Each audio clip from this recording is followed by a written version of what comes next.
I'm gonna stream to my audience. Huh? I said I'm gonna stream to my audience. Okay.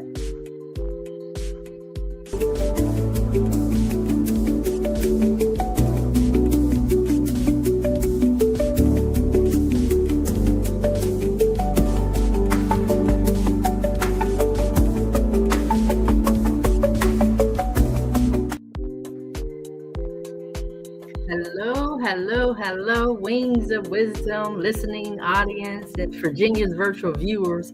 I am so excited to bring Mrs. Mia James back to Wings of Wisdom. She's back by popular command. And when we were here previously, she talked about how she loved going under the hood. So to me, I said she is a financial mechanic. So I want her to come on today, give a brief bio, and also help us fuel our finances for the future. So, Mrs. Mia James, thank you for coming on and going beyond the busyness. So, give Virginia's virtual viewers a brief bio and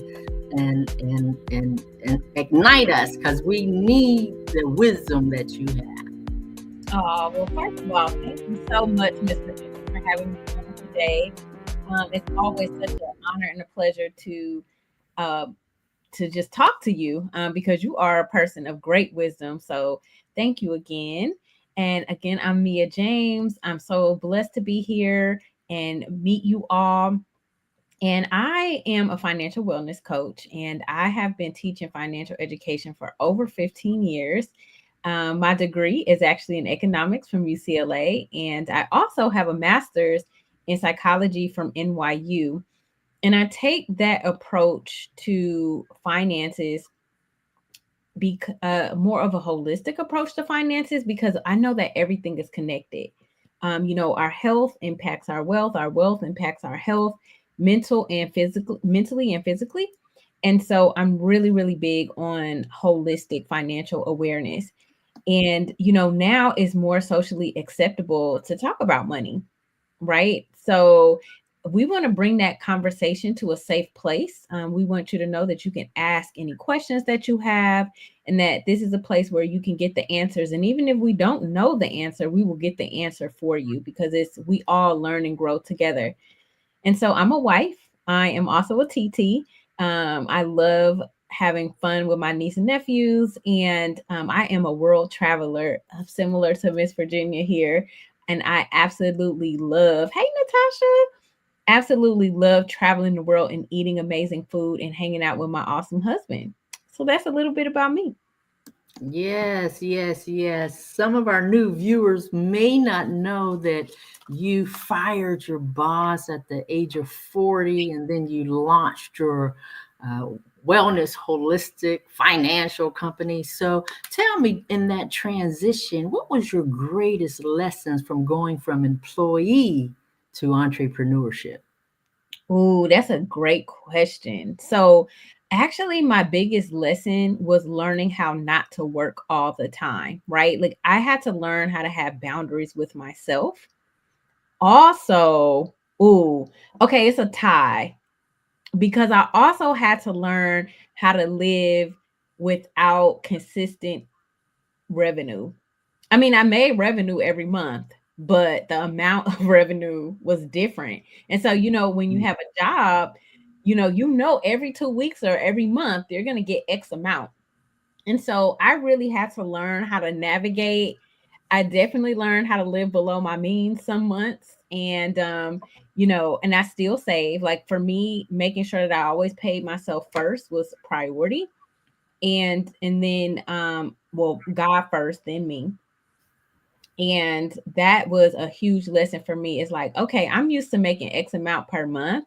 And now I've had to shift that mindset a little bit until, or as I've grown in my business.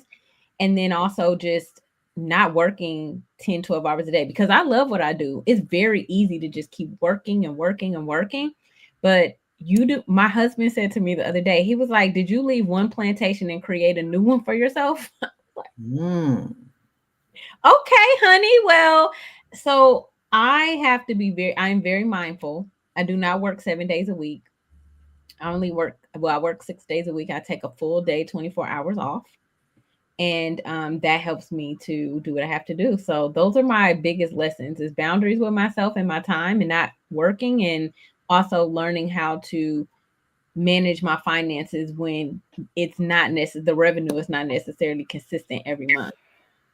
Wow, wow, wow. Yeah, that shift in expecting that paycheck to come on a regular basis to actually creating that income to come in, that's the challenge. That's the challenge.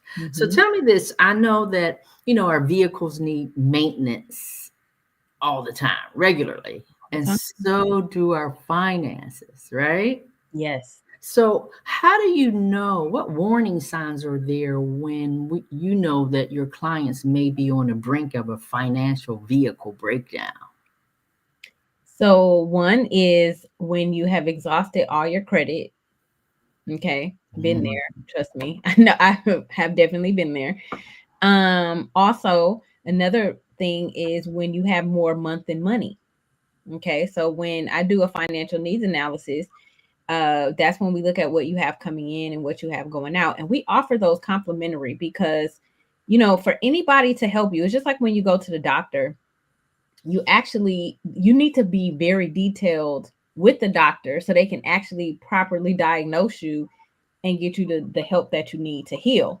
So I do a deep dive in the same way financially, like, I'm a money doctor, right? So when I look at it and I see negative, my next question is, okay, how are you making up this money every month? Is it credit? Are you pulling from your savings account? Because what I also notice is some people, they save, but then they immediately pull it right back into checking. So you're not necessarily saving money. So those are the key things that I'm looking for. Like, are you living off of credit, and are you using your savings to maintain normal living expenses? Yes, and in this environment right now, that's what's happening with a lot of people. So your complimentary services is valuable.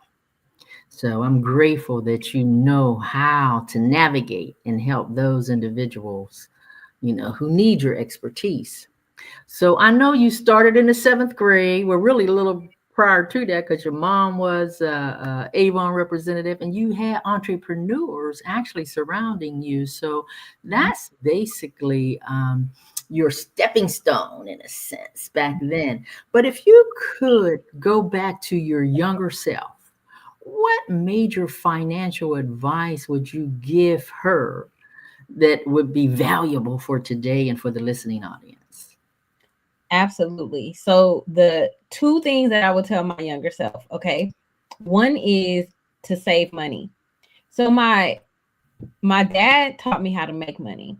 Like, I never ever feel any type of way about money. Like, I always know, like, I can go make more, right?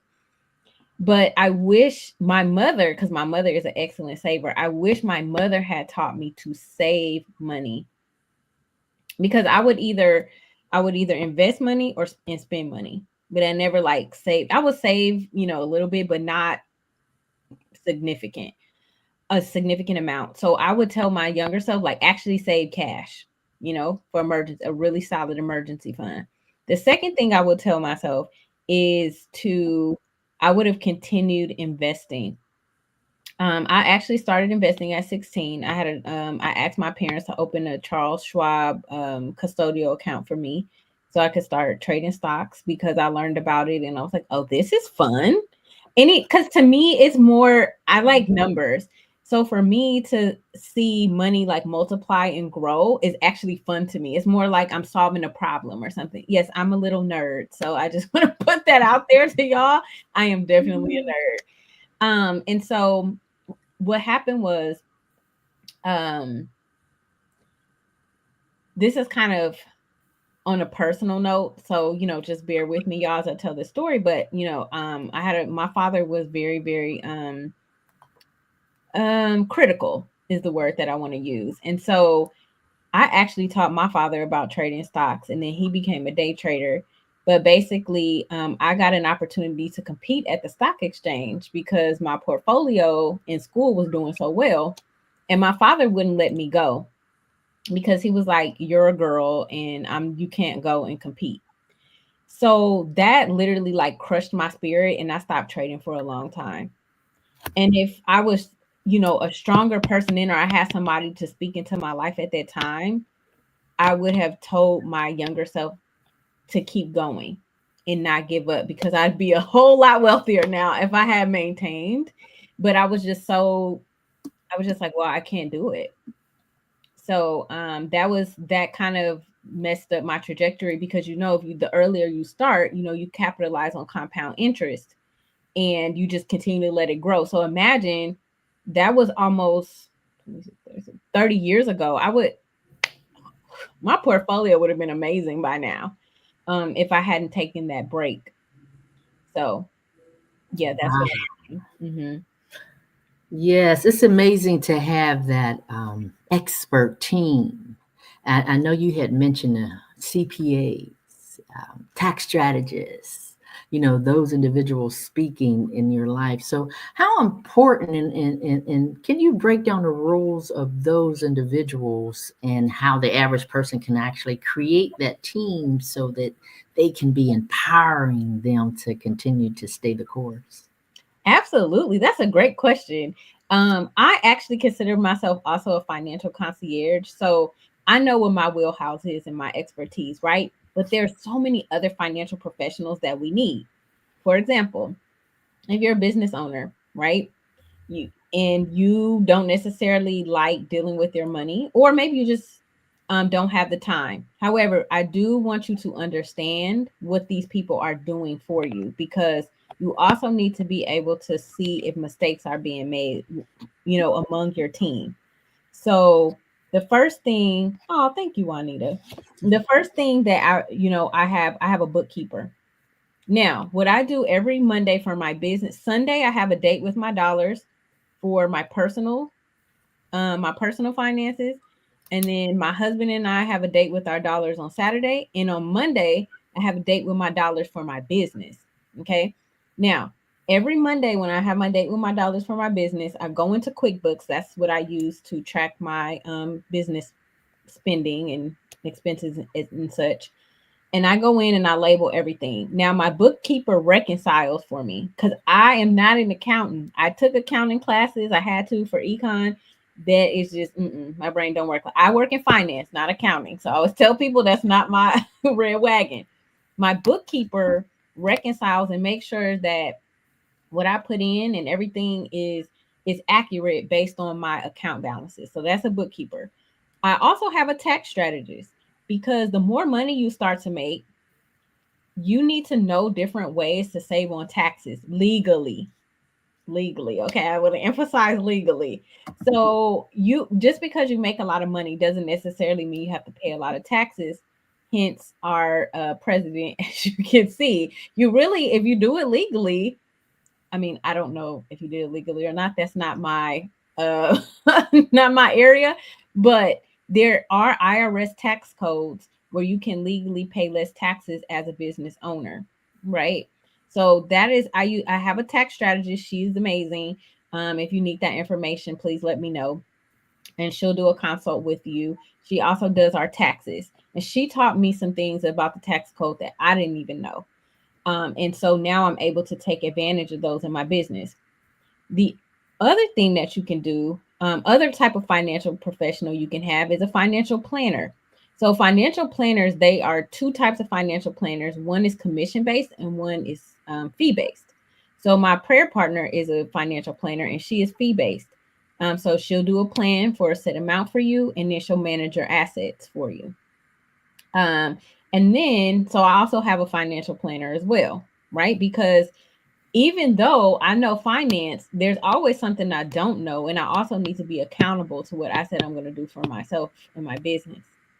So, and then also, obviously, you need an insurance person. So someone like Virginia and myself that can actually help you protect your assets and help you protect your income, because a lot of people don't know that you can actually have income protection. So if you were not able to work for whatever reason, you could still bring in a portion of your income. And then I would say Let's see if I have any other financial professionals. I think that I would probably say those would be your team. Oh, and a banker. So, especially if you do want to take out any type of loans for your business, for example, you want to have a banker who you can work with. You know, they know you, they know the ins and outs of your business, and they can help you when it's time for you to take out like any loans or get funding. So, yeah, that would be the team I would put together. Wow, the team. The audience is weighing in saying, date with my dollars. I love it. And I love the fact that you said on Sundays, you actually have the date with your dollars. So to me, that's like putting God first. And Mhm. then you said you have a date with your dollars with your husband on Saturdays. So Mhm. that's family. And then you have a date with your dollars with yourself. So you're empowering yourself so that you can give to your community. Mhm. So it's just so powerful how you can link all of that together in a team. I love putting acronyms together. Is For team is together. Everyone achieves milestones. Ooh, I Yes, like so that. yes, that's powerful. That's powerful. So Wings of Wisdom is built on biblical principles. So in Deuteronomy, the 8th chapter in the 18th verse, it says that God gives us the ability to produce wealth.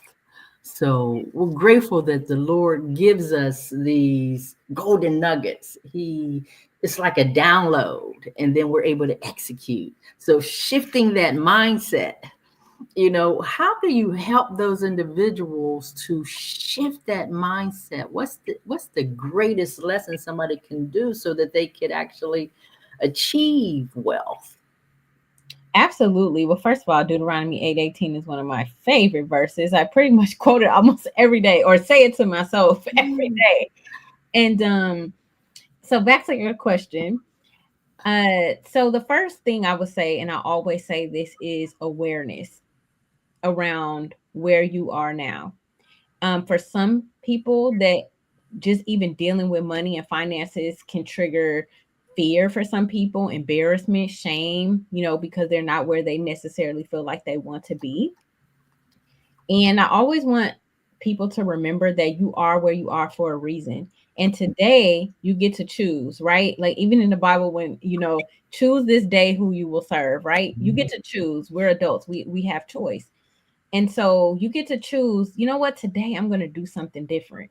This cycle that I've been on is not working for me, and I'm going to get the help, get the education that I need to change the trajectory of my finances. Because, everybody has a day one, right? Everybody starts at some point. Some people wake up early in life, like I was just interested in money early in life. Some people wake up at 45, 50 years old. But as long as you say, today I want to do something different, then you have an opportunity to change. So awareness is number one. Two is making a decision. And then three is doing the work, because, and get help. Don't feel like you have to be embarrassed because, maybe you made some mistakes. I've made plenty of mistakes. I've been in and out of debt. Um, I've, made bad investment choices. But the thing is, it's all about how you frame it, right? Like you have to consider like everyone is learning, right? You don't know what you don't know. So all you can do is take the lesson from it and then do something differently next time. So those would be the things that I would say for wealth building, is to become aware of any hindrances that you have that are holding you back, like mindsets. For example, if you think everyone is trying to scam me, people are trying to take my money, well, that's what's going to happen, because whatever you believe is truth. So you also want to look at your mindset, right? Around what do you think about money? Do you think money is the root of all evil, when the Bible actually says the love of money is the root of all evil? And I actually do actually love my money and appreciate it, because it allows me to give back to the kingdom. It allows me to, take care of our household and save money. And when I think the Bible, what it means about that scripture is like, if money is your idol and your God, and everything you do revolves around getting money, that is the root of all evil. But If you look in the Bible, many people were wealthy. Solomon was super wealthy. David was wealthy. Abraham was wealthy. Like all the flocks and the cattle and the herds that they had. And, the Bible says God gives us the ability to produce wealth. So there's nothing wrong with being wealthy. But the thing is, why do you want to be wealthy? And what mission does your money have? So that's what I would say. Yeah, powerful, powerful. You got to have a mission for your money, right? And the kingdom must come first. So it's got to seek the kingdom of God first, and then all the other things will be added unto you. Amen. So got to have that as a priority. So when you work closely with your clients, I know most times, if not all times, you're overcoming these roadblocks. I remember you mentioning that. So overcoming the roadblocks, what was one of the most surprising hurdles that you helped one of your clients overcome? So I had a client that had $90,000 in credit card debt, and I helped them to enroll in a debt settlement program. So they were paying about $2,000 a month in credit card bills. And so that's a mortgage for many people, and not able to save. And so by enrolling them in the debt settlement program, they were able to reduce that payment down to 1,300, excuse me, and then take that other 700 and start building an emergency fund. And that's important, that when you're paying down debt, you're also saving, because if you don't have a savings and you have an emergency, then you go back deeper into debt, and it kind of resets what you're working towards. And so the biggest thing for me is making sure my clients are getting rid of any detrimental debt payments, because they call them wealth destroyers, right? Because the interest rates are so high. Making sure you're saving for emergencies and making sure that your assets are protected. So I'm a very big advocate on insurance. I have so much insurance personally, but also building generational wealth, because I can imagine, like, my mom received an inheritance from her dad, and it's, imagine if your parents left you $100,000, how much different your life would be. If you needed to pay off some debt, or you wanted to take half and invest it, and grow that money. And as a people, we need to really get into that mindset of building generational wealth, and not having the next generation start over just because we had to.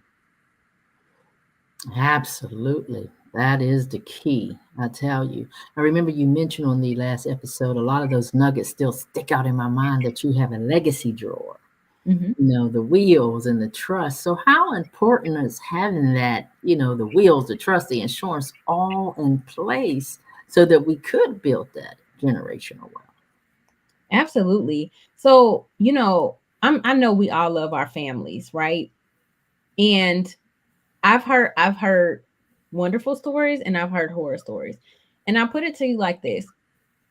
I've had a colleague of mine, her father passed away, had tons of property, but he chose not to take the time to sit down and do wills and explain what all he had, right? So his daughter, she was telling me how stressed out she was trying to figure out, well, how do I pay this mortgage, and how do I collect the rents on his properties, and how do I do this, and how do I do that? And so what people don't understand is, when you don't have wills, trust, and all your documents properly documented, for lack of a better word, you're putting your family in a really difficult position, because they also don't have the authorization many times to do anything on your behalf, because you've never given that permission. So it just makes it, while your family is grieving that they've lost you, it just makes it so much more difficult, because now they're trying to figure out all of your personal affairs that you had and your business affairs, and they don't even know where to start. It's like finding a needle in a haystack. Versus, like, my grandfather, he had everything. So a will is simply your wishes. But if you have a will only, it still has to go to probate, and then the court gets to decide what happens to your assets.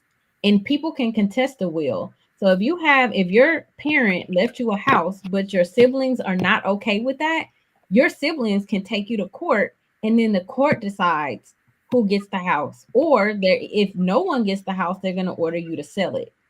But if you have a trust in place, all of your assets can be placed into that trust, and then your will say, this is what I want to happen, and that is what's going to happen, because a will is a part of a trust. Also within the trust, you have your ancillary documents. So you have, power of attorney, financial power of attorney, healthcare directives, things of that nature, so that if God forbid you were not in a mental or physical state to make decisions, things can still occur on your behalf because you have somebody in place that you can trust. And so we got to stop leaving our families in stress while they're grieving, because that's when people get taken advantage of. So if we can do it while we're in our right minds, while we're healthy, it just helps our family to have a much better situation when we do pass away. Wow, golden nuggets, girl. I am so excited that I am connected to your team because together everyone achieves milestones. So, this is a powerful episode for me personally because I'm on this new endeavor with you and beyond the busyness. And it's been exciting. It's new and exciting. But I told you on the last episode, I'm about to hire you. So, I am grateful to be connected. But tell me this: what is the missing piece of wealth? What are the most like overlooked components that keep us from building generational wealth? Really, it's just people are like, I don't have enough money. And okay, so here's the deal with that. That is very relative. So I'm all about the reframe. And what I mean by that is wealthy people pay themselves first all the time. Is a non-negotiable. Well, here at Wings of Wisdom, we are believers, so we pay God and then we pay ourselves. So that can just get everyone to consider, what would it look like if you did pay your tithes, and then you either saved money or in slash invested money and then dealt with bills from there, because that is how my mother was taught. Now, I don't know why she did not tell me. And I tell her all the time. I'm like, Mom, why could you just not just tell me that little nugget? Like, because that's what she does. And I had to learn that. I learned that when I started running my business full time, was to still save and to pay myself first, no matter how small my revenue was. So that is the biggest thing. People are like, well, I don't even have enough money to pay bills. Let me tell you what, you need to pay you first, because all those bills can be paid and then you still have nothing left. And then next thing you know, you're 65 and you don't have enough money to retire. So you have to be diligent and think about your future self. And maybe you do, maybe hopefully you can afford to pay all of your bills after you save. But maybe you don't go to Starbucks as much. Maybe you don't go shopping as much. Maybe you have to, postpone the vacation for a little bit. I mean, I don't know. I don't postpone vacations personally. I can't tell you to do something I wouldn't do, but I mean, I don't shop that much because I have to invest. I have to think about my future, and I want to retire by the time I'm 50. So I don't have that much time. Wow, wow. So that leads us to our action plan that I wanted to ask you if you could challenge our audience to take just one financial action today that could transform their future. What would that be? So I would tell you to go on your calendar right now and block out maybe an hour of time, hour to 2 hours of time. And I actually want you to document um, all your assets and liabilities, because I want you to know what you actually have. Assets, what are assets? Assets are anything that you own. So let me put it to you like this. An asset would be any bank account, any retirement account, any brokerage account, any commodities like silver, gold, things of that nature, REITs, real estate investment trusts, anything like that. Now, we're not going to put, if you do have any property that's paid off, you can potentially put the value of it, but technically that doesn't go on your asset sheet because you haven't sold it, so it's not liquid. So document your assets, and if you need a free resource, you can just send me a DM. I'm on at beyondthebusyness.com or Beyond the Busyness on social media. I'll put that in the chat. And then for your liabilities, it's just anything that you owe, right? And I also have a resource for that. Actually send me an email and I'll send you a free resource. But essentially, with that, the liabilities is credit cards, auto loans, mortgages, personal loans, anything you owe, and you want to know the balance, the interest rate, minimum payment, and current monthly payment.